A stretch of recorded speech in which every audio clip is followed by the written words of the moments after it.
And so it begins. I guess first things first, welcome Jacob. Hello.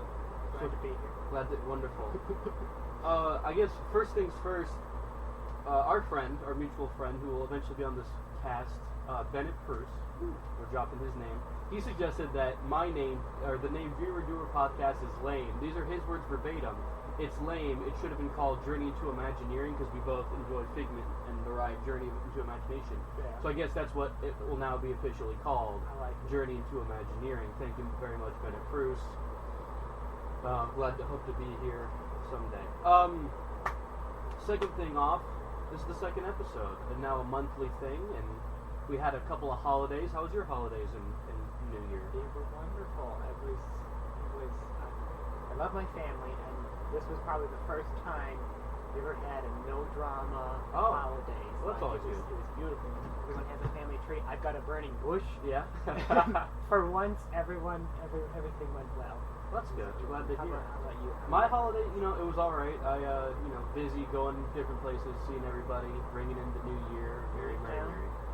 Yeah, I did. I went back to Tennessee to visit family, my grandmother. No snow in Tennessee, apparently. In the mountains, in the middle of December, no snow. I heard people in Pensacola were getting snow. Exactly, but not me. One of the warmest winters I've ever seen. But Dolly Parton? no. I saw her on TV actually. Coat of Many Colors was playing. My grandmother and I watched. Yeah. Well, we like the part up in that part of the place. So first episode, we talked about why we want to get into this industry. Kind of what we're trying to do to get there. I think this time it might be fun to talk about. We've talked a little bit about our creative background and how we like to, kind of face challenges and whatnot. I think now would be a good time to get into specifics about, who we are as creative people, why we like being creative, maybe how we started being creative. I don't know how much we touched on last time. I listened to the podcast to make sure I'm not telling too much of the same thing, but I figure it might be fun to get into who we are as creative people, what we like to do to tell a story. I mean, that's why I'm creative, is I like storytelling. And then also maybe play a game of chess here. I mean, start you off. We know you're a conceptual person, so why do you like being creative? It's a beautiful way to get out ideas. You get so much bubbling on the back burners inside your head, and for me, I can't stop thinking about something until it's on paper. Mm-hmm. And once I can get it on paper and I can see it, then I'm okay to move on. But if it's not there yet, then I can't. Yeah. I can't move on. So you got all these ideas bubbling about. So that's why I like to draw. I like to conceptualize. I like to tell a good story.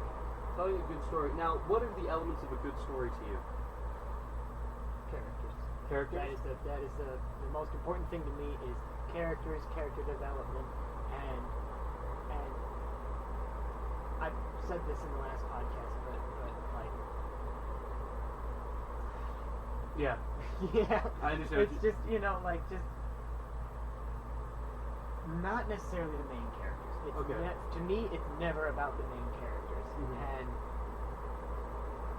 And I'm sure I'm not alone on this, but mm-hmm. anytime a new show comes out, a new movie, anything, I never really care about the main characters. It's always that one little oddball that doesn't have a lot of lines. That's always my favorite. Jacob Young and I were at the same movie theater when we went to see Rise of Skywalker. This is just an example I'm pulling out because I know you.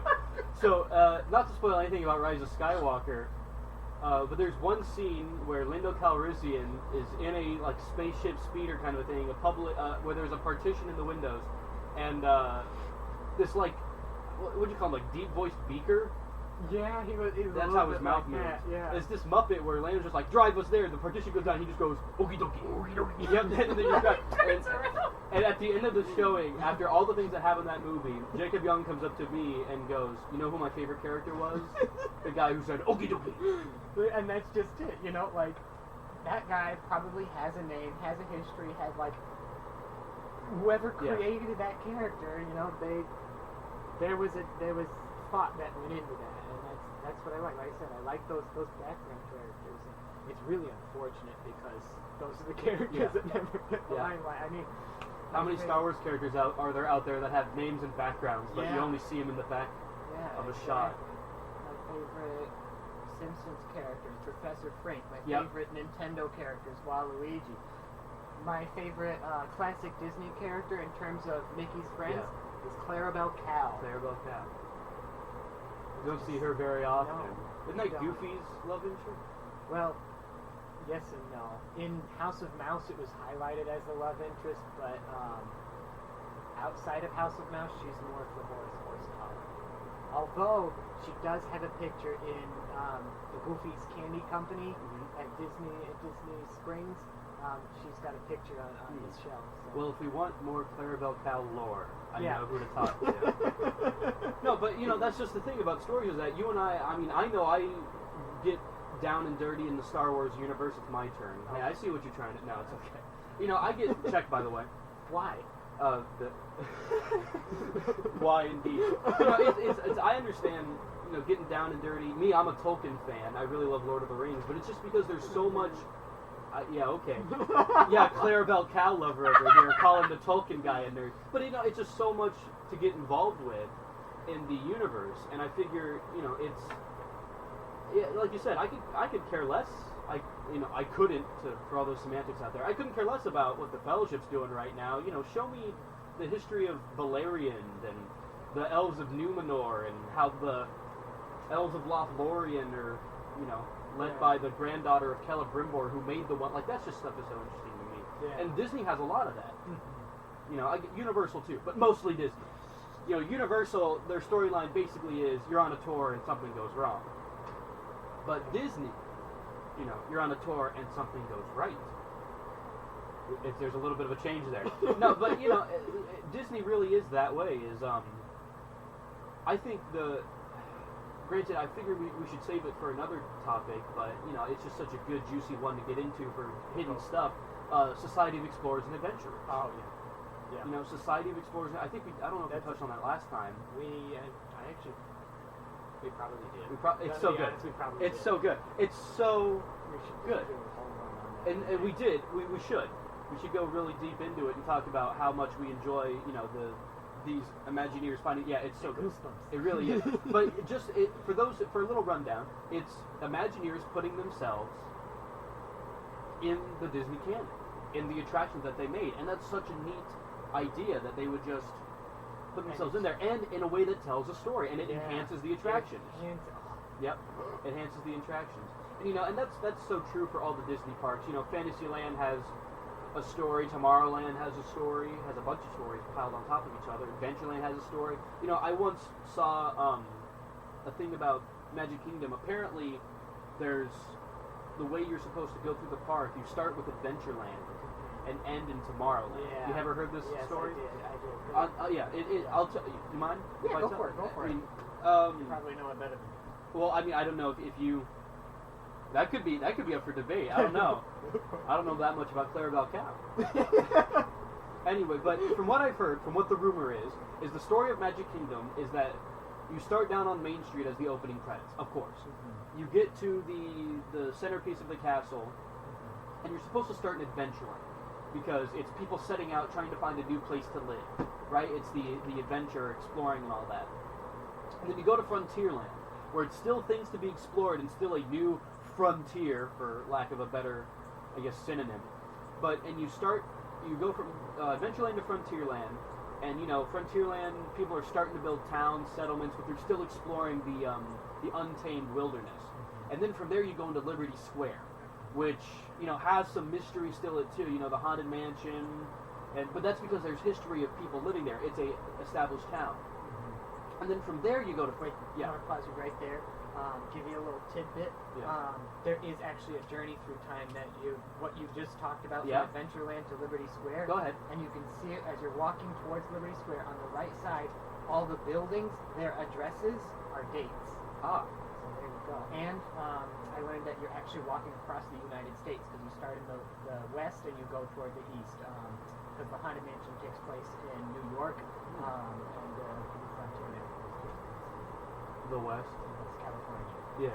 So you're going all across. They even have like the Mississippi River. There's that little river on that itty bitty bridge you cross. That's the Mississippi. So it's like you're actually there is a But see, that's stuff like Yeah. that's stuff that you and I know. That the normal, the normal tourist going to Disney World doesn't necessarily understand. Is it my turn or your turn? It's my turn. It's yours. But they don't necessarily understand or really pick up on that stuff.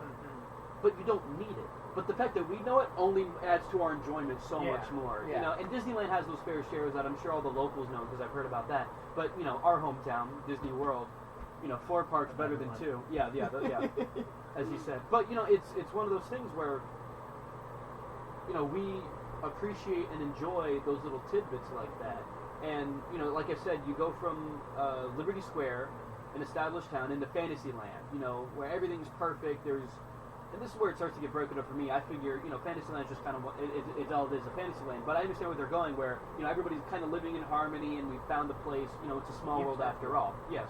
But then you go to Tomorrowland, where you finish up, and that's but what's the next thing that could happen? What's the next big thing? All these great grandiose adventures, and I think and you end up back at the castle and go back down Main Street for your closing credits. And it's just one of those things where it just adds to that little bit of a narrative. It doesn't necessarily start your own adventure. Start in Tomorrowland so you can catch that Space Mountain time before it gets too high. It's one of those things where you can start in Tomorrowland and in Adventureland. But I think it's so interesting that there's that narrative. Yeah, and it's what we were talking about last time. That it's the stuff that it's there and no one knows it's there. But if it wasn't there, it would be a very different feel. Indeed. And we don't have to get on. Pardon me, I'll take my turn now. Yeah, I know. Well, we don't need to get into specific rides yet because, ride stories we can talk about for, hours and hours. You and me can get into an individual ride and break down why we like it technically and why we like it entertainment-wise. But I think one of the most hidden gem rides for me has to be Jungle Cruise. Because if you're talking about a ride that has a hidden story, Jungle Cruise has to be that ride for me. Do you have a ride for you that really embellishes? I do love the Jungle Cruise. That is in my top 3 favorite rides, Yeah. especially in terms of history and story. But I gotta say, right on top for me is always Haunted Mansion. I know you would say always Haunted Mansion for you. I love that ride. Well, that's your all-time favorite? Absolutely. Yeah. What's your second? Second is Journey into Imagination. Well, yeah. Just for the. I know a lot of people like the original with the Dreamfinder, and that's all well and good. I love the Dreamfinder, great guy. Yeah. But I do really enjoy the newest version with Dr. Magic. It is better than the one in between that. It is. Yeah. they fixed it a little bit. And because that's just the one I grew up with. Well, yeah, I understand. Granted, a lot of people say, we want the original 1982 version back, and I the guy who, Ron Schneider? Yeah, the guy who played the original Dreamfinder said, no, you don't. You don't want the original one back. You want it to be redone. He goes, careful what you ask for, because if you ask a genie to get the original back, you're going to get all broken on animatronics. He said, no, ask for the refurb of it. Anyway, but going through the parks and story-wise, since we're in Epcot, we'll take a little detour here.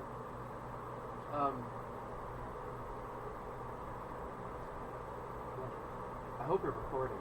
I just looked over and I didn't know. Well, look, it's got the little square. Does that mean it's recording? I hope so.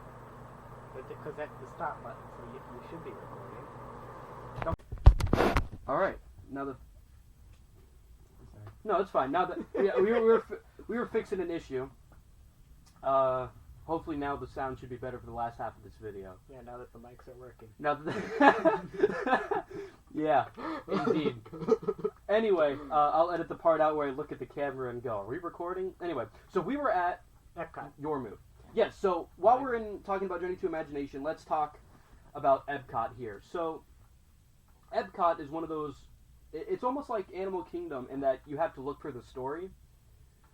And, storytelling in that sense, especially when it comes to creativity, they really did put a focus, especially in World Showcase, about you kind of finding your own adventure and exploring. You get to go through the shops and figure out, what are the shop owners of the Rose and Crown, and, who are they, and who owns the toy store, and, going through Canada, you get to go through and see the, vistas, or that's not the right word, but, like, waterfalls, and you get to see, and it's almost you making up your own story and self-exploration. And that's what I like about World Showcase and Epcot. And then you have Future World, which doesn't necessarily have a narrative story so much as it has a story of that edutainment factor. And I think that's really important in also a creative way of them not having to force you to learn through a narrative, but you literally get to explore while learning lessons and get to kind of come away with your own narrative again. And, that's just kind of those two parallels I wanted to bring up is Epcot's storytelling versus Magic Kingdom. Magic Kingdom's there to tell you a story. There's almost a plot to it. Mm-hmm. Pardon me. There's almost a plot to Magic Kingdom because that's the idea, is it's a story. Yeah. Whereas Epcot's story per se is you and your own discovery.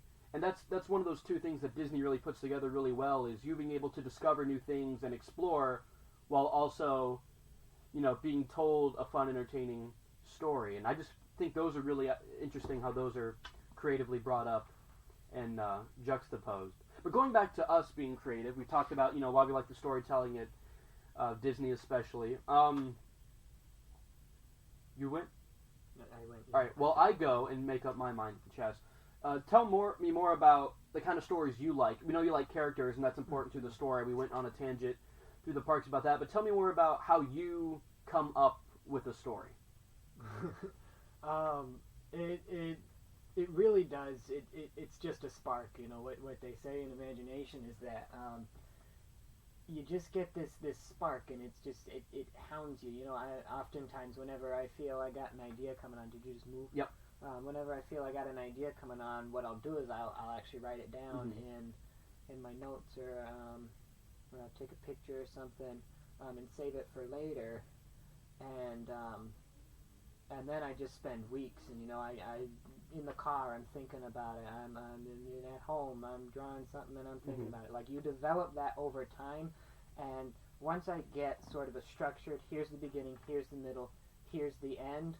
That's when I'll start getting into the nitty gritty of who, what, where, when, how, why, and that's where all that starts to build up. And well, you were talking about that. Sorry to cut you off. Well, you were talking about that with your project on the Haunted Mansion. filling in the ideas once you had your main plot points. And I think really, that's I have some of that in me when I tell a story. Is I come up with what's my major plot. Who's the players of the story and whatnot. And like you said, you tell stories through visual media. So what do you think embellishes a story when it comes to a design? Do you focus on characters' looks to portray their attributes, or that kind of a thing? Talk me through that. How do you design a story through your characters and through those little details? The looks is of course the most important way for me that I can tell a story, because often that's just about as far as I can get when you're just doing it 2D on paper.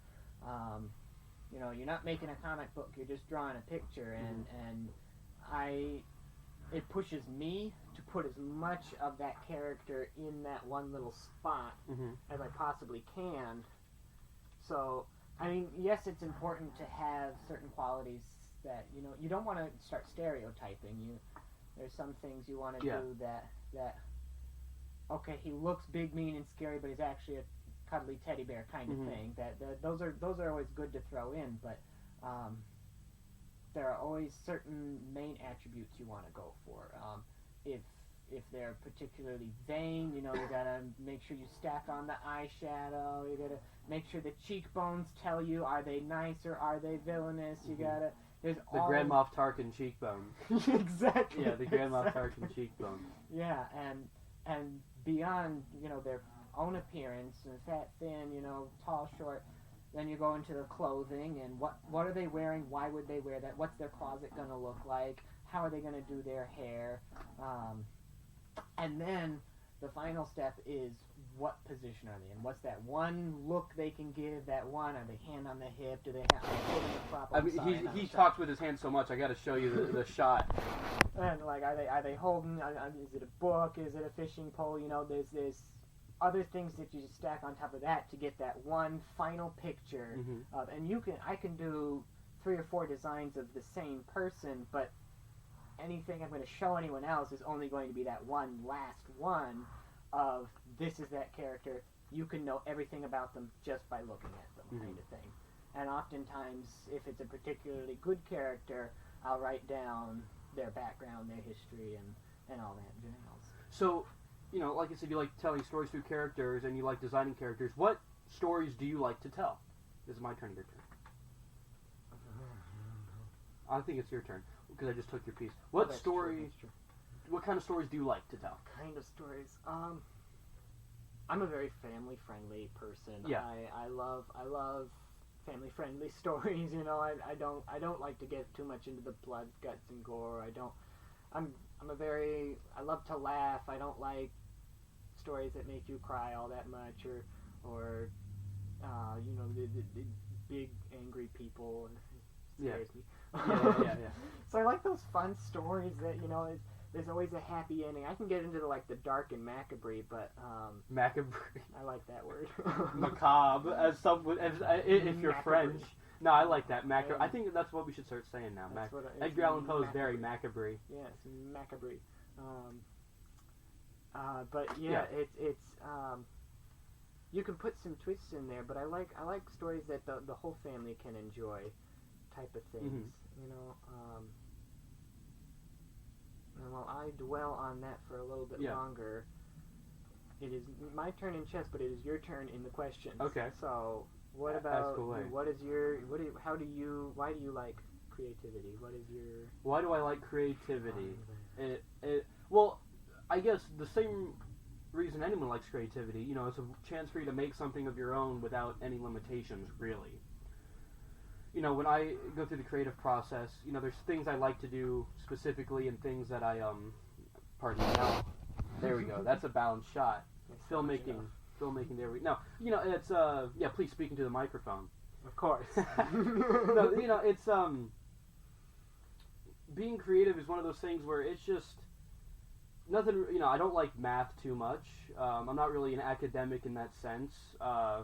Reading about history is fine and all, but I don't really think that helps me blow off steam. The only thing that really helps is, you know, painting a picture that's in my head, or, you know, writing out a song that's in my head. It's one of those things where it just gets your thoughts out on paper, and it's really that catharsis I like a lot in creativity, especially the fact that, you know, I like also kind of the process of change. You know, maybe I'm going down to draw a picture that's like a human, and it's a portrait, and then it turns into a landscape of a bridge. You know, it's just one of those things where it's like, I like the process of how it changes, and how you take something that's an idea and really put it out into the world. That's the reason I like creativity. And how do you creatively tell stories? How do I creatively tell stories? I think the utmost way I tell a story is through details. In the sense that, you know, you're a character designing person, I'm a, you know, prop making, scenic painter kind of a guy. So for me, I really like when stories are told through told. I like when stories are told. We love English on this podcast. Macabre. I love when stories are told through the little details. A prime example, Hollywood Tower Hotel. Mm-hmm. I really like that kind of eerie, ooh, it's the 40s, ooh, it's old, ooh, it's macabre. You know, but the story, you know, it could be a clean hotel, and you could just be going through a clean hotel, and then, oops, now you're in the basement going on an elevator for a creepy ride. But no, it's not just, boom, now everything's creepy. There's a build-up to it. You know, you start with, everything's a little too quiet in the grounds. Mm-hmm. Everything's a little, and I guess this goes for Haunted Mansion, but Haunted Mansion we'll talk about all the time. Hollywood Tower Hotel, which is a great ride. I love that. I love that ride. I don't even like dropping. I just like that ride. But you know, it's on the everything's still upkept on the outside. Everything's granted except for the whole giant lightning bolt, but everything's, you know, a little too neat and perfect. Everything's a little too quiet around there. But then you get inside and it's just everything's been where it stayed. It's dropped. Everyone who was there was like there until they all vanished. Mm-hmm. And you can see that because there's you know, there's luggages still in place. You know, there's check-ins that still need to be done. There's room keys that still are like, you know, haven't been returned yet. And I really like that kind of what's the word I'm looking for? Ambiance. You know, the spider webs are there because it has not been, nothing has been touched. You can really tell that it's been deserted. And like I said, it could be a clean hotel. Yeah. But the fact that everything's got that tarnish on it tells the story of, oh, this has been abandoned for a while. Mm-hmm. And, and it adds that kind of like, well, then why am I here if no one else has been? Yeah. And so for me, that's why I like stories. I like, especially when it comes to themed environments like that, I really like to tell stories through the scenic little details. And, it even goes into prop making. Mm-hmm. When if you're making something that's like, some mad scientist made something together, he doesn't go and order the part.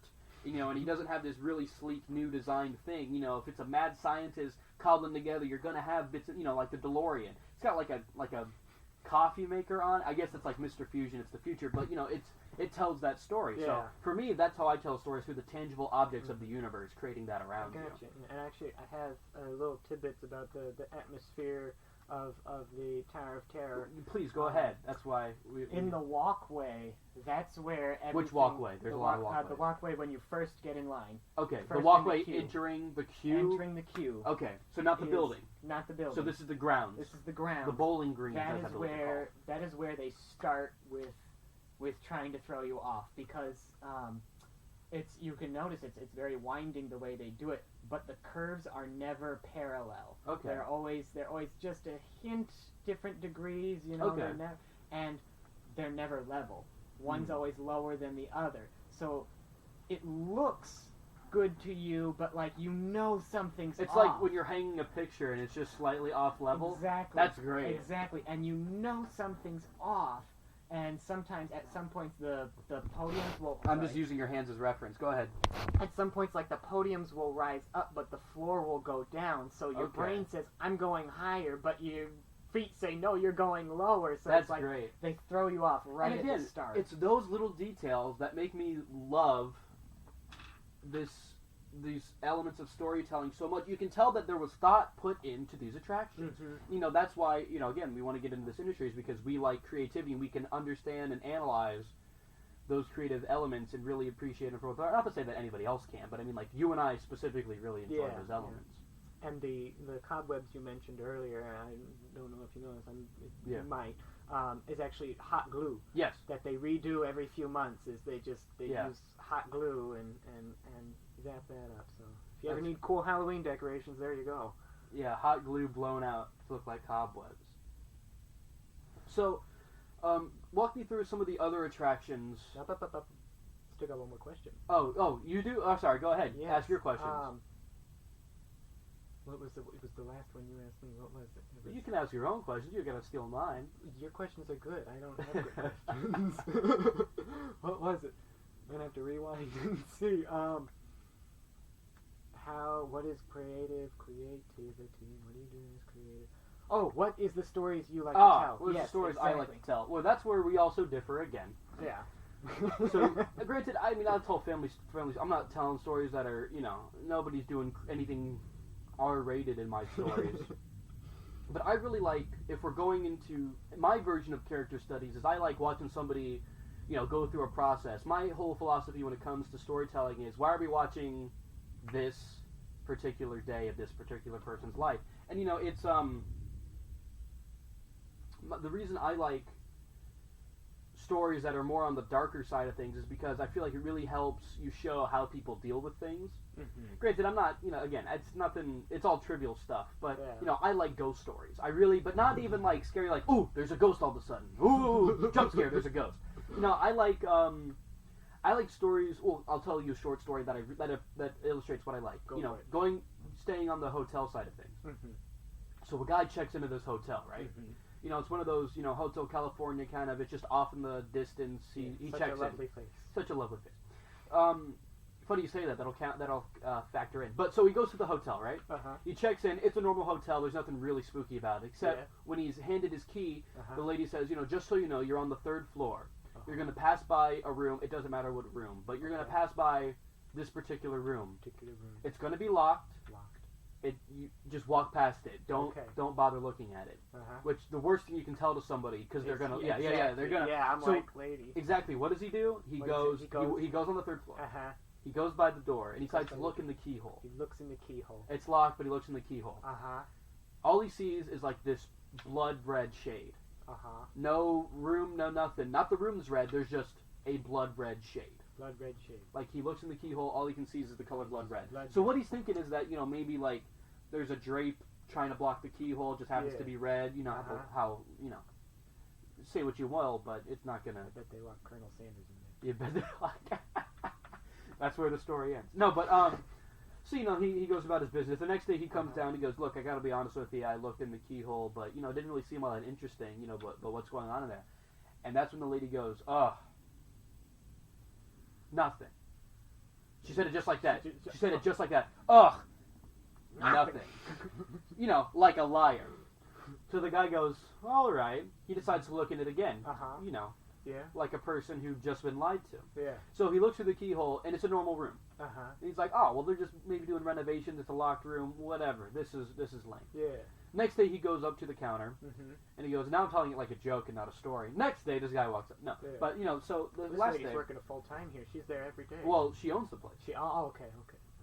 So he walks up to her again and he goes, well, it's a normal room now. So what's, first it was a red shade and now it's a normal room. What, you guys just renovating it? She goes, oh, I guess I should tell you now. She goes, a lady died in that room. And her ghost still haunts it. That's why we never let anybody else in there. And some say the only way that they've seen her about the grounds is they recognize her because of her blood red eyes. And the guy goes, ugh, and walks out of there and leaves and never sees it again. So I mean, like, it's trivial, but like, I love, right? So for those of you who didn't follow, he was looking directly into the eye of the ghost who was looking back at him. Goosebumps. Right? Look at this. Right? Woo. It's those stories where it's not, it's nobody's killing anybody and Yeah. the consequences are slim, but like, I love stories where something goes wrong in it and you don't know until it's too late. There's a show that I watched called The Haunting of Hill House. It's on Netflix. It's a familial drama one, but one of the great things about it, and spoiler alert, if you care about the show, but there's a guy who's like fixing a clock in the background, right? And this guy's like, because the house is being renovated, so it's not like a normal guy just and there's a whole bunch of people fixing the clock, and this guy writes about his life there being haunted, but he doesn't believe anymore, and his dad's like, well, you've seen a ghost. He goes, I know you've seen a ghost, and you didn't even know about it, because you wrote about it in your book. And the son's like, oh, what are you talking about, old man? And the dad's like, that clock worker. He goes, that clock hasn't been worked on. I can show you the records. There wasn't a guy working on the clock. And he goes, and it's the 60s, so what was the guy doing there with a handlebar mustache and old-timey clothes anyway? He goes, you saw a ghost. And it's those things where, like, they tell you about that, and you're like, oh, well, there's a ghost. But then, like, later when they cut back to the house, he's still there fixing the clock. So it's one of those things where it's like, now it changes the whole paradigm. Yeah. And I really like that kind of stories where it's just those details. And, I like, that goes against what I said of how I like to tell stories, but the stories I like and I like to create are those things where, like, something's in the background.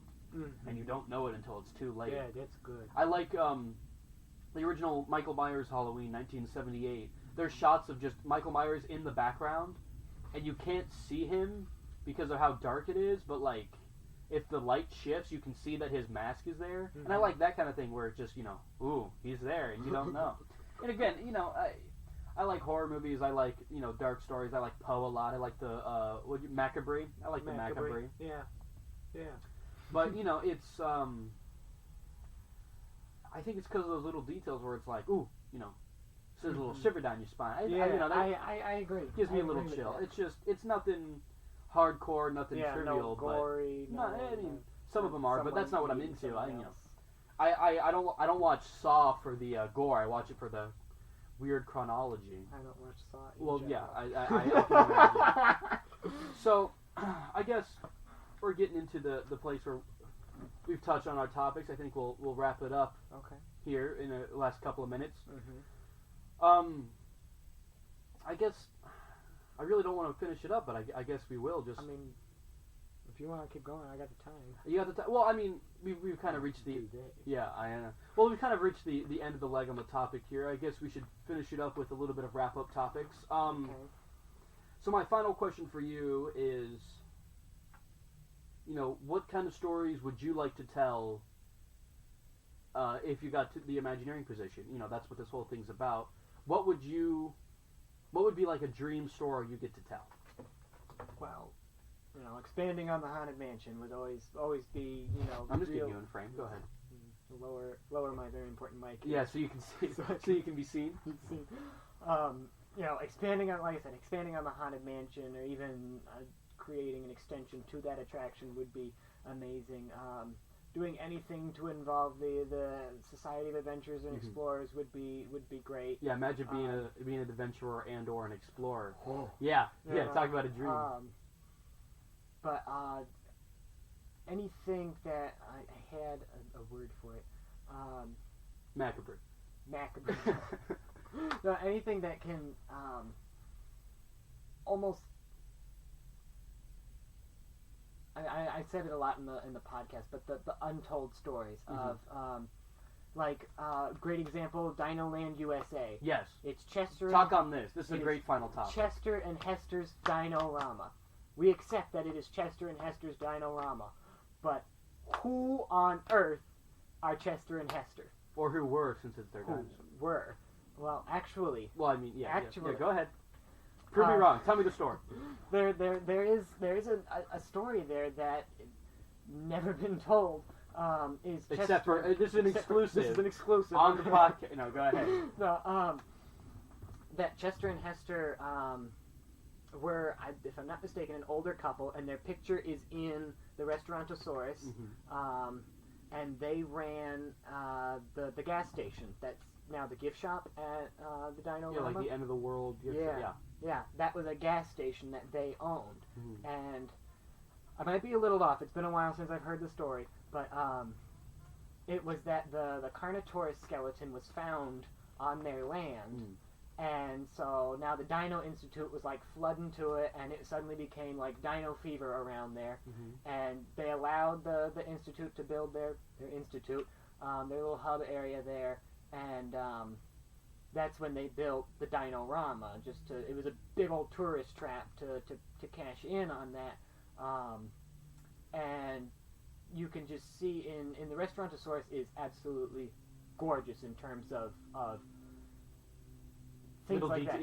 The untold story is you have these awards for the most miles walked, the least amount of fines, and you can see who's won them, and they're all around the hall. You can see every Friday is Hawaiian Shirt Day, and every episode on this podcast is Hawaiian Shirt Day. Yeah, and like everyone's got a rock that they've written a little phrase on and signed and put a year on, and like these people didn't exist. Yeah, but lest we forget, these are fake places you're talking about. And why do we know about these fake people? Yeah, and there's like even like every room there was a certain date that room was added. There's a reason that room was added. The stuff on the top where the little archery range on the roof that like. There's just so much there that you just, it's goofy dinosaur fun, but there's a story. Yeah. Like, Chester and Hester, they weren't, but there were people, and there's a history there. They're probably dead now, but there's a history that no one really knows about. Yeah. But like I said, if it wasn't there... You'd be like, wow, what a crummy restaurant. It just a bunch of. Why does this place literally look like they spent no money? Yeah, there's no rocks on the walls with people's names. I'm leaving. There's no rocks with fake people's names. And even the chandeliers are done very much in the style. No, you just talk with your hands a lot. I want to get you in frame so they understand how important this is to you. The chandeliers, they're done. You can see that they look. They're done in very much the style of the Old West. There's a certain forget his name, but there's a certain interior designer that they made him after that. Like it's those little metal silhouettes. Yeah, John of F. the McAvoy. I'm not gonna live that down. No, you're not. I think his name started with an M. But anywho, but like it's the little metal silhouettes of the cowboys and the bulls, and they're all around. That's what they did with the dinosaurs in there. Nice. And like I said, there's just so much. Yes. That you just walk right under and never really think about. That those are the kinds of stories I want to tell. Okay. Even like the untold stories. I know it sounds weird. I want to tell the untold stories, but that's beautiful to me. Is that kind of thing. That's what I see. And you? And me. What kind of story would I want to tell if I got the Imagineering job that I would like to do? Granted, I'd like to be head of scenic environments, and I like the story. Here, getting shot here. Well, no, it's okay. You just we're gonna Lean back. yeah, we're gonna what's the word? Slouch. Yeah, but I'm not sponsor. What's it starts with an E. Endorse. We're gonna endorse bad posture. Oh, okay, Hawaiian yes. shirts and bad posture. That's our mission statement. That's my life statement. Have you been to Galaxy's Edge yet? I have, yes. Great. So you are aware that everywhere you turn, there's detail. Mm-hmm. I want to be. If I would tell a story, I would like to be in charge of telling what gets to go where and why. Mm-hmm. I would want to be, the person who would who would make up the lore about, why there's a woodcarver's shop and why is he carving these? What was his explorations he'd go to? Kind of like you said, that I really want to. It's funny that we really want to do the stuff that nobody cares about. I don't want to tell a big story. I don't want to make a new ride. I want to make. I want to make a woodcarver shop because I'll know. And then, I think that's a testament to us is that we want to tell those little stories because to us they mean so much. Yeah. Yeah. They really, because we know that there's people like us out there who will look for those and will appreciate them and will research, what's the story behind that? Who was Chester and Hester? And frankly, I feel like that's what is going to be the rewarding part of getting into this industry is. I don't care about being the CEO of Disney. I don't care if people know who I am, Mm-hmm. but I will be able to walk through the parks and go, that mine. And honestly, if I'm going to be Yeah. perfectly honest here, as much as I love Disney, as much as I know about Disney, I couldn't tell you who the CEO was. It's Bob Iger. Bob Iger. Yeah. Bob We've Iger, never who's guessed about that to in a step million down. years. Yeah, it's. But I mean, that's even a testament. For all we know, granted, I can tell you the CEO, but I can't tell you like If you asked me who the CEO was, I would have said Roy Disney. Yeah, hey, well, he's been dead for a while. Yeah. But that's the thing is that I couldn't tell you any of the animators as much as they helped build the company, but I can tell you, all the Imagineers, and I can tell you, I can tell you who Yale Gracie was. yeah, I who can was in tell charge you of, yeah, and that's the thing for us is it's the little details. I can tell you, why something is there, who built it, and why it's there. I can tell you why something isn't there. It's that kind of thing. Mm-hmm. And I really think, that's what's important to me, and I'd assume you feel the same way. Yeah. So, into our final segment. Is that your king there? Yeah. The eraser? Okay, I'm gonna do a little bit of an illegal move here, but there. Up, I you win. I win. You win. Woo! Well, in that case, the game of chess has come to an end. What, It's called the Tokyo Drift. yeah, the Tokyo Drift is what you just did. It's a very good maneuver. What updates do you have? What updates? Not many. I have. Well, last month I was already a part of, but I had joined UCF's Themed Entertainment Association chapter. Okay, gets good. But I went to their final meeting, so it was kind of a wrap up, and I wasn't really introduced to anything there. It was we played Family Feud, and that was Yeah. about it. But it was this Wednesday. I went to their first general body meeting of the new semester, Okay. and that is where I was able to really become a part of that association. And what do they do? They, from what I have been told, they have tours they do, like behind the scenes things. They get like different discounted things at the parks. We have a speaker come in every other week. I think we have some lady from Nickelodeon coming in. Oh, that's good. So you can talk to us about some of the stuff there? Okay. Yeah, and there'll be people coming in to talk to us about themed entertainment. Sure. So we'll have some stories for the next episode. Yes, Great. for sure. We won't keep talking about the same 3 attractions. Yeah, and it's a way to network. They do. They're a part of a building competition that Universal holds. That Universal Creative Team holds. That you building a theme park and, Well, that sounds and submitting cool. it. Yeah. So it's Is that how they steal ideas from you? Yeah, they've been asking me all sorts of weird questions. I have a quick side part of this is that side part. Story? Side part of it. No, a quick side branch of what you just did is in 4th grade. This is a story of how gullible I was in 4th grade. We had an assignment where we got to design our own land of Disney. Mm-hmm. So I picked doing an Epcot place called Magitopia or something like that. The idea was that it's where ideas are. It's like a factory for ideas. Mm-hmm. So the idea was like it's, you know, you have the whole place is built like a thought bubble, and so you have your 1, 2, 3 little parts before you get to the utopia of all the thoughts that actually came about. Mm-hmm. There's we went through the whole, I literally like designed menus in restaurants for this place. And you know, me being a 4th grader, I was like, oh cool, I get to hand this to an Imagineer. And the teacher was like, oh no, it's just an assignment. I was so mad, I was like, ugh, I thought I had a stake in this place. And that just goes to show how gullible I am. But no, that sounds very interesting. You're not, sorry, I'm not feigning genuineness. I actually care. Yeah.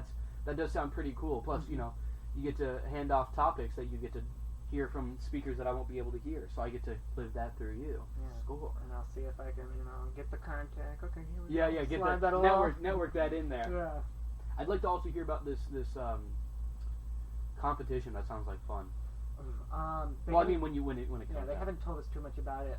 They're only accepting, I think, 5 people to do it. So, Yeah. you know, me as a freshman, I'm probably not gonna. Well, I understand, but still, you know. I think it starts with an R. I will get you the information on it as soon as I get the sounds like fun. information. Speaking of which, I have for Universal. I know it's Universal, not Disney, but I have internship information if you want me to send those your way. Yeah. There's pretty much any department, so Yeah. I think Imagineering might have internship opportunities. I mean, granted, you can look those up, but I mean, I'm just letting you know. I'm always searching through that stuff, Yeah, yeah. and I see them pop up all the time. So I'm just letting you know Yeah. about that. Pardon me.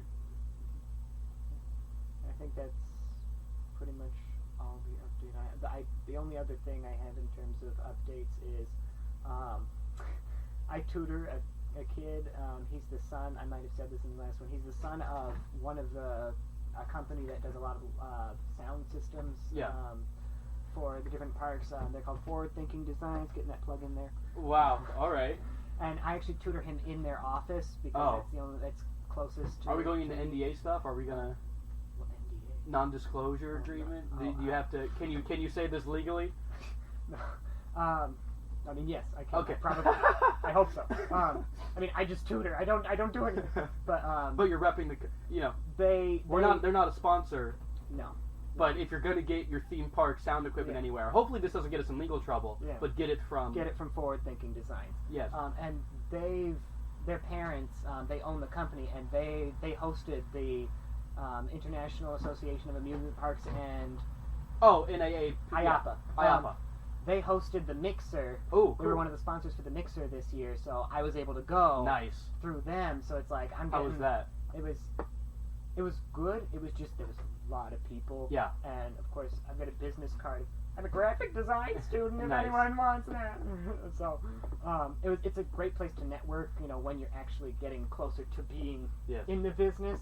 But it was a good experience, and I've just increased my hours with them, so That's I will good. be getting some more ins in the Nice. future, hopefully. All right. So, any updates you got? Any updates I got? I have a lot of stuff in the works.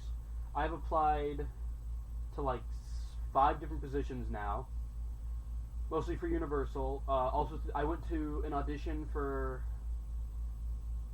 acting for Universal and Disney, and I'm waiting to hear back on those. So Are you in the guild? I'll get you. We'll talk about that later. Anyway, no, I'm not in this secret organization you talk about. But I'm waiting to hear back from those. I applied and I have an interview for what's called a figure finish artist. I don't know if I'm allowed to say this, but I'm going to. I mean, I can tell you I have an interview. Disney lawyer's gonna be looking. Well, it's a Universal. So Universal. But it's I have an interview to be able to work on animatronics. I don't know how much I'll be able to actually talk about that on this podcast, but hopefully I get that job. That sounds like fun. It'd be, repairing animatronics as they need maintenance work on them, whether that's costuming or skin or skeletal. I figured that's pretty cool. I don't know anything about AC DC motors, or servos, but I do know a lot about I know is that's the CD name of a painting. band. Yeah, well, but and then I applied for a lighting technician and an audio technician because I'm a whiz at fixing audio problems, and I have the requirements working on the equipment they want me to, and I was denied a scenic painter application, which no harm, no foul. I'll apply again maybe someday. Yeah. But yeah, so I have some stuff in the works, and hopefully by next month I'll be able to talk to you about that. Yeah. All right. Yeah. Well, I guess that's the end of this one. How are we gonna end it? I don't know. I already beat you in chess. So. You did. So I guess Jacob wins this round, and we'll see you all next one. Yeah, I'm gonna catch you on press- the flip flop. Indeed. 10-4.